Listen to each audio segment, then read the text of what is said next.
We left off over here. Tanu Rabbanan, Chav Tesam and Beis. Liftos is beno v'lalos l'regel. There's a question, he has to redeem his son, or do aliyas regel. And he has enough money only for one of the two. So which takes precedence over the other? So I asked the question on Friday, why is the Brisa speak about where redeeming himself or being ola regel? What about himself? He only has enough money either to redeem himself or to pay the expense to go to the regel. So I saw the Rishonim say it's not specific. It's telling me a chiddush. Because we had a machloket before between Rabbi Yehuda and the Chachomim, where you have property. We spoke about milvak sub betorah, kavil b'shtardomi. We said according to Rabbi Yehuda that if he had property, so the property is linked to the father's obligation, and the 5 sloim he redeems his son. So we're speaking about the case where he has to redeem his son. His son takes precedence over himself. No, they're both mitzvah shebegufa. Well, he has a chiyuv to... No. He has an obligation to redeem. He has an obligation to be ola l'regel. They're both mitzvah shebegufa. Well, that's the Gemara's question. That's the Gemara's question. That's what the Brisa speaks about. Liftos is beno, which is what? Which is a question. V'lalos l'regel. So what does the Tanakama say? Podes beno, v'akach ola l'regel. Tanakama says he redeems his son, then he's ola l'regel. We'll see in a moment. We'll explain it. So redeeming a son takes precedence over aliyas regel. Rav Yehuda Omer, ola l'regel, v'akach podes beno. First he's ola l'regel, and then later, he will redeem his son. It has to be delayed. Aliyas regel takes precedence. Why? What's the rationale? Shezu mitzvah overes, zu mitzvah shein overes. Because one is a mitzvah that unless you actually fulfill it, it will be lost. And the other is not a mitzvah which will be lost. It's just being delayed. Once Yom Tov is over, he's not able to be fulfilled the mitzvah of aliyas regel. But Pidyon Haben, at a later date, he'll be able to redeem himself. So the Gemara asks, that's the Brisa. According to the Chacham, Tanakama says, no, first he redeems his son, then he does aliyas regel. Rabbi Yehuda says, because aliyas regel is mitzvah veris, that takes precedence over Pidyon Haben. So the Gemara asks, Bishlam Rabbi Yehuda, kedukomataymo. According to Rabbi Yehuda, he's presented his reason. He's offered his reason. Because mitzvah veris, el rabbonim ay taimayu. Now, from the Gemara's question, what does that indicate? It indicates clearly that Rabbi Yehuda's reasoning is cogent. It's valid. Mitzvah veris takes precedence over something which is not mitzvah veris. So how do we understand the Chachamim? So the Gemara is going to answer there's a pasuk that this is the exception to the rule. Right? The Gemara answers, this is the sequence in the Torah. It says, first you should redeem your son, and you should not see my countenance empty-handed. So what is the order? First you address Pidyon Haben.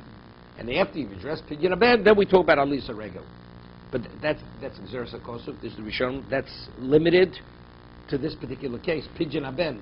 But let's say I have another situation, if I have a mitzvah veris and a mitzvah which can be done later, everybody would agree. Everybody would agree that the mitzvah veris takes precedent over even the Chachomim. The Gemara is only saying this is the exception to the rule, because the pasuk says, prior to aliyas regel, you should redeem your son. But in any other context, so the Mogen Avram says, let's say it's a question of purchasing, you only have enough money to purchase an esrog or Pidyon Haben. Which one do? You purchase the esrog. Because if you don't purchase the esrog, you're not going to be able to fill the mitzvah of esrog on sukkahs. Pidyon Haben, you do it at a later time.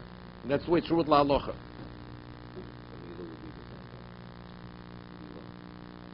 Could be milah is not the same thing. Let's say it would be milah bismana. Let's say you have to purchase an esrog or milah bismana. Which one takes precedence?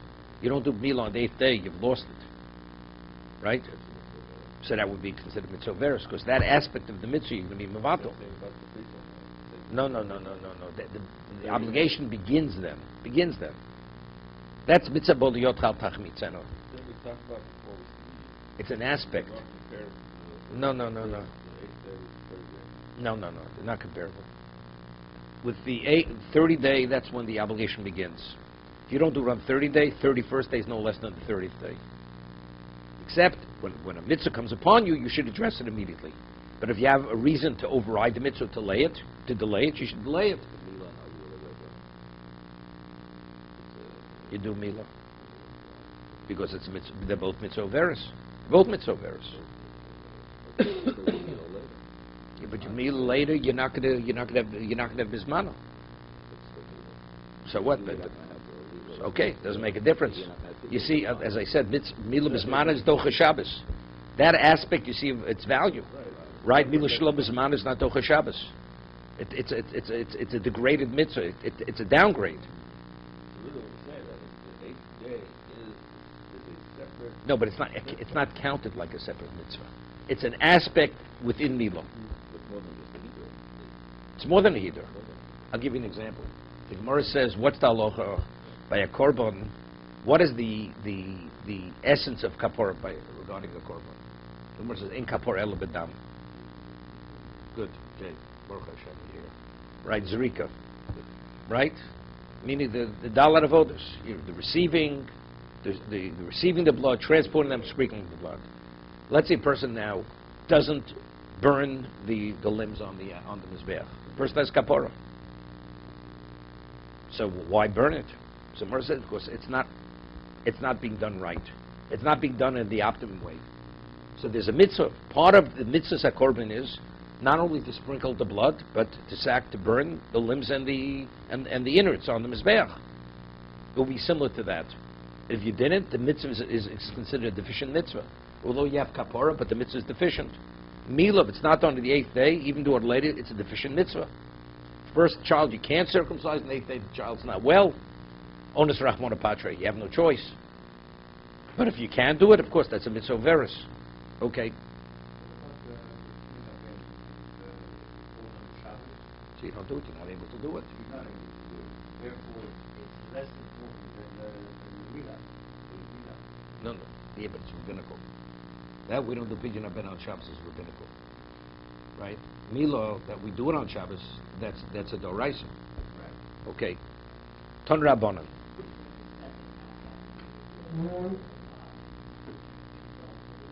It's a mitzvah saseh on the father. Father's not every moment he's mevatel mitzvah saseh. We discussed this. Ton rabbanan. Minayim shemhoyu lo chamisha bonim michomish noshim. Now, pidyon haben is dependent on what? Peter rechem. Whichever child opens the womb of the mother, that child has to be redeemed. So the person has 5 wives, and he has a child from each one of the women, of the wives. He has an obligation to redeem 5 of the sons. Because each one opened the womb of the mother. Okay? Minayim shemhoyu lo chamisha bonim michomish noshim. It's a brisa.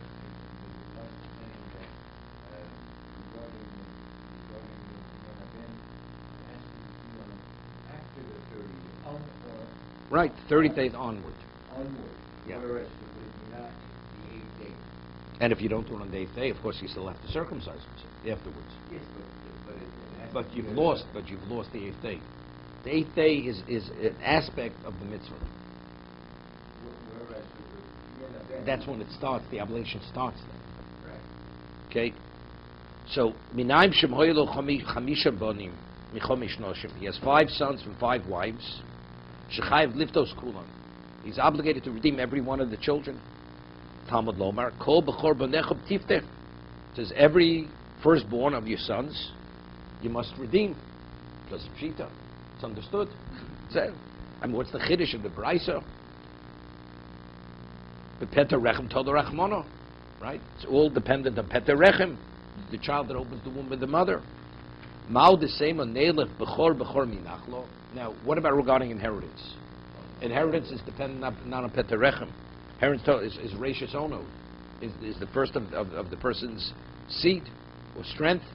Malal on Reishis Ono, Afkan Reishis Ono. You may think it says Nachlo. We learn Bechor from Nachlo. It says Bechor regarding inheritance, and it says Bechor here. So what's Bechor lenachlo?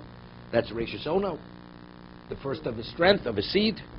So I would think here, Pidyon Aben's also, it's the first of his seed. That's B'chor Bo Necho Tifter, similar to the B'chor by Nachlo. Kamash Malon, there is no such Gzeir Shava. It's not a Gzeir Shava. If it would be a Gzeir Shava, that would be the halacha. But you may think what we call a Giloid. That would reveal on this that B'chor doesn't mean specifically the child that opens the womb, but rather similar to inheritance. So the Brisa tells me, no, that's not the case. This is B'chor B'necho Tifter. Whichever child opens the womb of the mother, that child has to be redeemed. So if he has 5 children from 5 wives, and each one is the first child, he has 5 obligations of Pidyon Aben. No, again, the Peter Recha means, let's say you have a child that wasn't Peter Recha, it's your first child. You don't require Pidyon Aben. So the Peter Recha means it's the first that's Peter Recha, similar to Nachlo.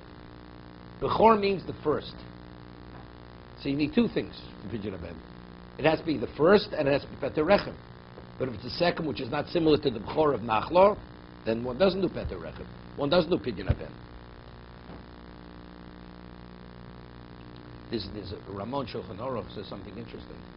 Could a person make a shliach for Pidyon Aben? To perform the mitzvah Pidyon Aben? So Ramon says, no. Every argues with the Ramon. It's similar to mitzvah shebegufa. We say by Mila, there's a question, could the father delegate it through a shliach?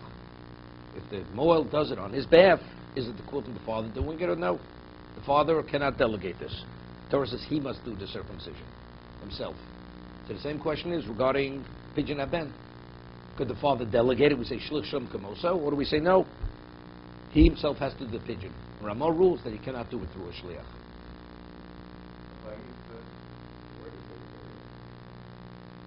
There's a question. It depends how. Similar to. They want to bring a raya, but it's based on how to learn. We had a Shiloh. He has Aliyas HaRegel, and he has Pidyon Aben, which takes precedence. So, as I said, the Tosas Riazoki and other Rishonim learned the Shiloh. He only has 5 sloim. It's one or the other. Others say no, he doesn't have enough time. That's what some Rishonim learn. He only has enough time. Either he engages with Pidyon Aben or he goes to Yerushalayim. So they ask, so make a shliach. What's the Gemara's question? Make an agent. So evidently, you see from the Gemara, it's not something which you could pass through, fulfill the mitzvah with agency. That's the machlokes Rishonim. What exactly is the case? Who liftos? Liftos is no lalus l'regel. What exactly is that shiloh? Toshvi Azok, if you look in his Pirush on the side of the page, he only had enough money, one or the other. So there's no relevance to that whole discussion. But if you learn he had enough, it's just a question of time. Either he catches the caravan to Yerushalayim, or he stays behind for Pidyon Aben. It's Efshel Kam Shneim. Let him delegate it through a shliach. It's evidently from there you see that it's a mitzvah shebegufo. That's the way those Rishonim learn.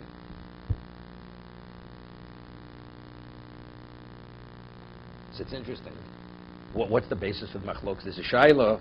What about giving a kohen a matonam naslahachzir? Right? Pidyon Aben. You give the kohen 5 slov naslahachzir. So we're able to reconcile it. According to Tosri Azokein, if matonam naslahachzir is valid by Pidyon Aben, you've solved your problem. Find yourself a kohen that'll give you back the money. Then you go to Yerushalayim. So some Rishonim bring proof from here. You see, Matonah Hachzir is not valid. That it has to be that the Kohen receives it and he's able to retain it, which is a dochik. I mean, in every other situation, Matonah Hachzir is effective. I mean, Rambam says we have before by kiddushin. If you remember the Shitas of Rambam, because the woman has to be nene. Kiddushin yikach isha with kesef, she has to benefit from the money. It's not just receiving the money. So Matonah Hachzir is not sufficient. She just receives money. But in any other situation, by dalit meaning, right? You say that matonah naslahachzir. So why can't you say matonah naslahachzir by Pidyon Aben? Right. So what's the shayla who liftos, right? So you have enough of both. So firstly, you have to say either he can't find such a kohen who will be agreeable to it. What happens? The case of the shayla Gemara is he couldn't find a kohen to be agreeable to matonah naslahachzir. So now he has a question. Time's of the essence. Either he goes to Yerushalayim or he gives the money to the Kohen. That's the way those Rishonim learn. Okay?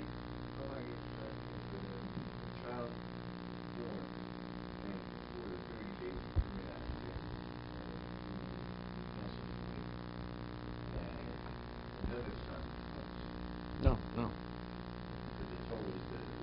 The one who opened the womb, the second one didn't know. Let's talk about a woman has a miscarriage. After a certain time, after, let's say, after question, before 40 days it means nothing. But after she's from conception, 40 days later, 2 months later, she had miscarriage. There's no obligation to pidyon aben. Syrian also no. Didn't open the womb. No. The Gemara talks. When we learn Bechoros, you'll see. Lalamdo Torah. The Mishnah, the Brisa we quoted before says that one of the obligations that a father has to his son is Lamdo Torah. Teach him Torah. Minolon. How do we know that a father has an obligation to teach his son Torah? So everybody would say, right, Shinantum Levonecho, right? But that's not the pasuk. D'chsiv Limaratim Osam Es B'nechem. You should teach your sons. Shinantum Levonecho, the Gemara is going to say that's Talmidecho. Vonecho Elu Talmidecho. V'limartim Es B'nechem. V'hechad Lo Agmrei Avuah. What happens if the father didn't teach him? The father did not fulfill his obligation to teach his son Torah. M'chayv Iu Lemigmar Nafshei. It's interesting, an interesting way to express it. He must teach himself. Right? What's the mitzvah Talmud Torah? Jay, what's the mitzvah Talmud Torah? What's the mitzvah Talmud Torah?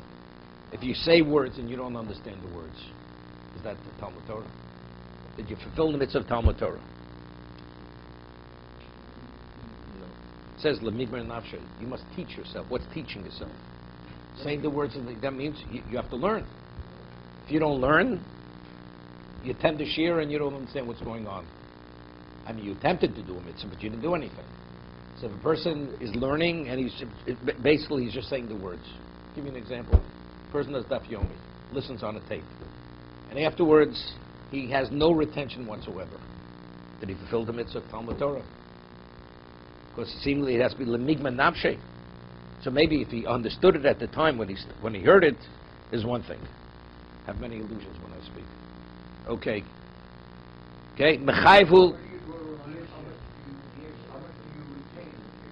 No, if you retain if the migman nafshi must teach yourself. Says at least when you're learning, you retain it for a moment. That's also something. It's at a minimal level. Good. The Rambam's loshin, the Rambam's words in Hilchos Talmud is Chayev Odom Lamed Es Atzmo. Those are the words of Rambam, and that's the meaning of the word Limid Benafshe. The Rambam doesn't say Chayev Odom Lilmod. It says Mishalom Limdo Oviv, a person who was not taught by his father. Chayev Lamed Es Atzmo. He has not ability to teach himself. Rambam says Chayev Lilmod. The answer is no. Lilmod is Lamed Es Atzmo. When you're taught, if you're not taught, it doesn't mean anything. That's not learning. That's not the mitzvah of Talmud Torah. No. Now, the question is, where does the Gemara know Chayv Lamid Benafshe? Tichsiv Limartem. So Rashi says over here something interesting. We've already just used the word Limartem Osis Benechem. That's the father to the son. It says, how do we know that he has an obligation to teach himself? Because it says Limartem. So Rashi says Limartem Kro Achrinahu. It's not the original pasuk. What is the pasuk? V'limartim osam ushmartim lasosam. Hear what the pasuk says. You should study them to be able to retain it to perform the mitzvah. So evidently you have to understand what you're learning. So that v'limartim will learn that chayvodum lamed es atzmo. No. Limartim osam ushmartim lasosam. So if, let's say the person's at the end of the day, it's taught himself nothing, just said the words. So how is it ushmartim lasosam? Right? There's no shmir. The person is totally ignorant. He's not able to fulfill the mitzvahs. Evidently, you see clearly from the pasuk. that we're basing one's personal obligation to himself, that it has to be sufficiently learned that he's able to perform the mitzvah. Right? It has to be towards the goal of Shmartim Lasosam. But it's not Shmartim Lasosam. He did not fulfill the mitzvah of Limaratim. Right? What about the obligation of the grandfather? That's a different puzzle. That's a different puzzle. It's a different puzzle. Grandfather has an obligation to teach his grandson.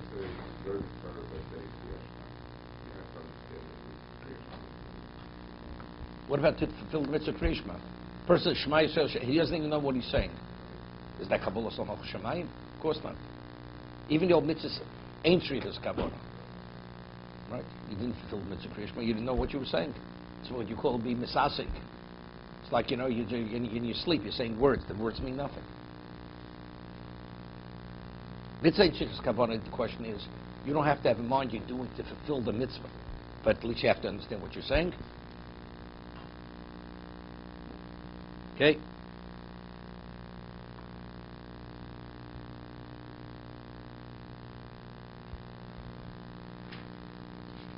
Even alone, the lo mechayva. How do we know a woman's not obligated to study Torah? She has no obligation to learn Torah. D'chsiv v'limadatem ulamadatem. You read it v'limadatem. If you have an obligation to study, right, to teach, then you have an obligation to study. Kol shemtzu lilmod. If you have an obligation to study, similar before, mitzuva l'lamed, then you're obligated to teach. But if you're not obligated to study for yourself, mitzuva l'ilmod, then you're not l'lamed. You're not obligated to teach.